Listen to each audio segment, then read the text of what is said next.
I'm Dr. Shirley Disler, the author of the Brick Math series. Welcome to the year of Brick Math.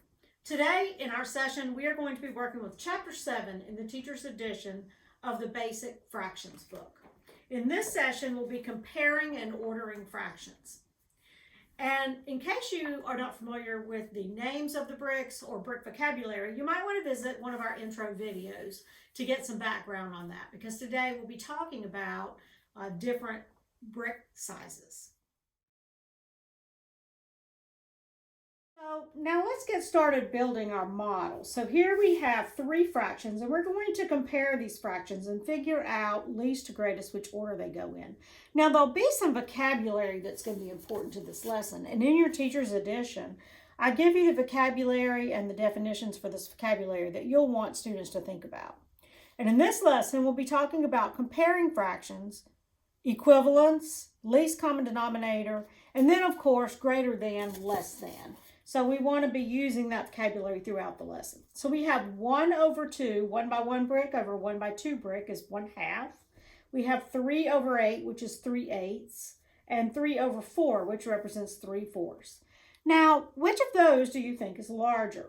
Most students might say 3/8 is larger because this denominator takes up more space. But let's do some building and see how we might help students see if they have any misconceptions in that way. To do that, we have to go back to our fraction train. And fraction train is where we take each of the denominators, fraction 1's denominator, fraction 2's denominator, and fraction 3's denominator. And we build it out into a rectangle so that they're all equivalent sized wholes. So we notice that this one is longer. So we're going to add to the top until it's the same length as that one. And then we're going to add to the bottom until it's the same length. So now we can see that our common denominator across all three of these fractions will be 8. So I'm going to, on this base plate, I'm using 2 base plates here just to give you a little, spread it out a little bit and give you some additional room. So now I have my 3 denominators for each of these fractions. To figure out what the numerator that's going to go on top is, I'm going to count the number of bricks. In fraction 1, I have 1, 2, 3, 4 bricks. So I'm going to need 4 bricks of the numerator from fraction 1. So let's add 4 bricks. I'm going to use white ones so that you can see them really well. 1, 2, 3, 4. For the second one, I didn't have to add any bricks, so I'm just going to keep the 1 by 3 brick that I have there. And in the third one, I added 1, so I have 2 bricks. I'm going to need 2 1 by 3 bricks in that one. So let's add 2 1 by 3 bricks there.